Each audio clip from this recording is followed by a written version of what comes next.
Hello friends, it's Astro here. Oh yeah, last episode was pretty rough, honestly. The death of everyone. And so, I thought, well, you know, there's no reason why we should give it up. We should be able to carry this.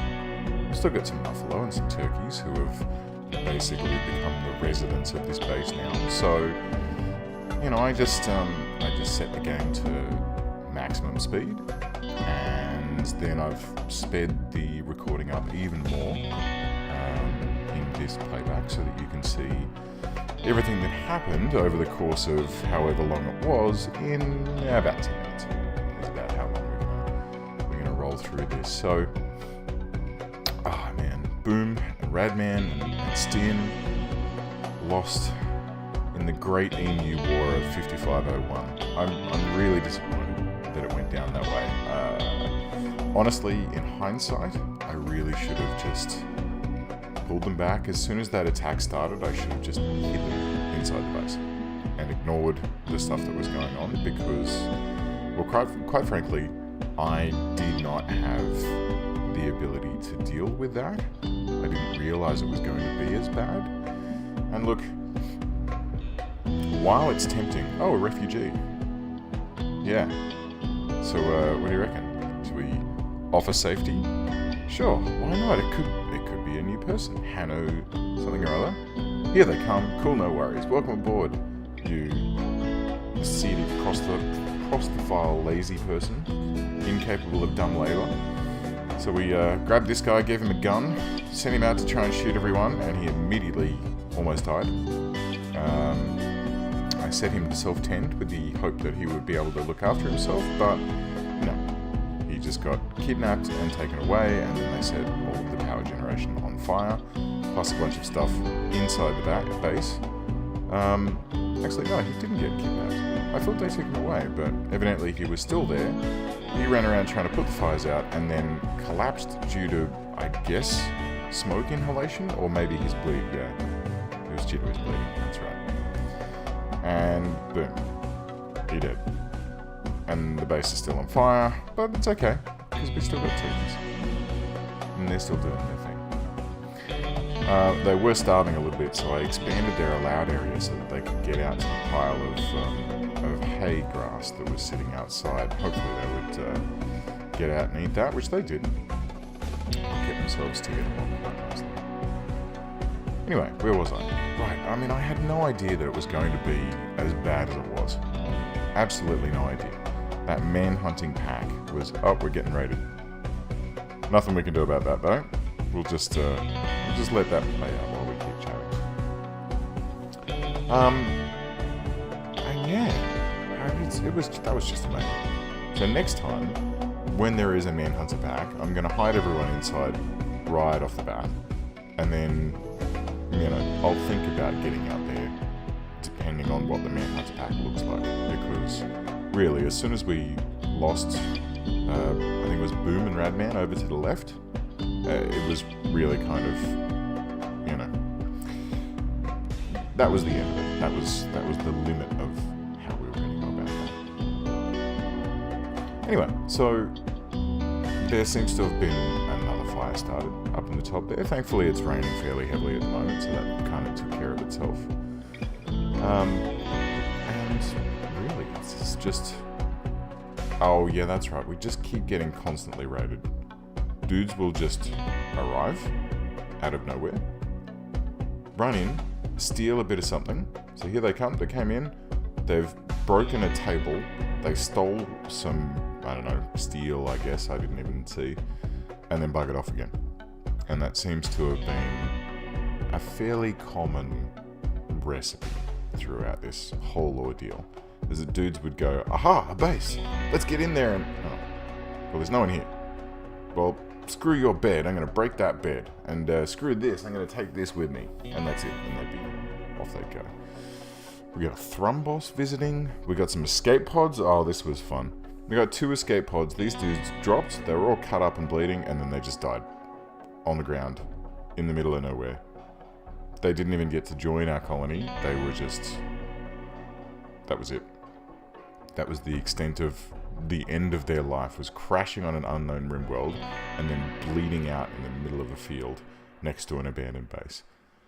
You got to imagine that would be a fairly rough way to go. They couldn't even, they didn't even drop next to each other. They dropped miles apart, so they couldn't talk to each other and comfort each other or help each other up or anything. They just dropped and died. Oh, the Thrumbos just strolled through the base for no particular reason. Cool.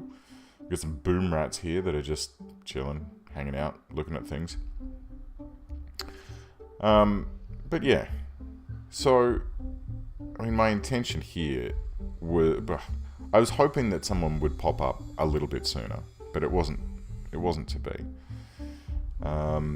It's quite fun, actually, like looking back at how this original playthrough went, and even like this, like there's been a fair few days pass at maximum speed. There have been a couple of escape pods and things during that time, but during the first however many episodes, first 18 episodes, really the amount of raids and traders and things were fairly limited. I mean, sure, we were concentrating on building and looking after things as much as we could, but really, there weren't that many people coming by. And I think maybe that's to do with where we've placed this base. I put it a fair way away from everything. I think that with the latest, a while ago when the devs added roads and rivers and things, roads tend to be a lot more frequently trafficked than out-of-the-way mountainous regions like this. So if I'd have wanted something a lot more action-packed, well, perhaps I should have picked something on a road, so that the likelihood of people happening by and either trading or joining or attacking us would have been much, much higher. But I don't know. I think it's a nice balance what we've wound up with. Oh, another raid. What do we got this time? Oh, that's right. This guy rocks up and starts throwing grenades at my muffalos. Like an absolute jerk. I would zoom in and show you, but anyway. And then he sets himself on fire, hilariously, and burns to death in the muffalo yard. Which I think is just pure, delicious irony. Unfortunately, then, the fires, there's no one to put the fires out, and it's not raining, unfortunately. So these fires just kept burning and raging out of control. And you can see they're burning up all of the trees, grass, and hay grass that's in that area. And they've already consumed one turkey. Now one of the muffalos is going. And it just gets worse from here, as you can imagine. It's the sort of point where you just start praying for rain. It's unfortunate. The animals will sort of stand next to or lie down and sleep next to a lovely big roaring fire. And you can see just there, a muffalo is just laid down next to a big fire. The fire spreads and then hits. Oh, okay. That was a bit of a break while I saved the game, and then I came back the next day to run through the rest of it. So the fire spreads and it hits the muffalo, and it goes, "Oh no, I'm on fire!" and it runs around a little bit until it goes out, or until it dies, and then it lays back down next to the fire again. So it seems a bit. They're a bit stupid. In hindsight, I probably could have tweaked the allow areas. Oh. And now a cougar has arrived and started to eat the turkeys. And this sort of goes on for a little while, where this cougar just and all of the hydroponics bays have been burned up.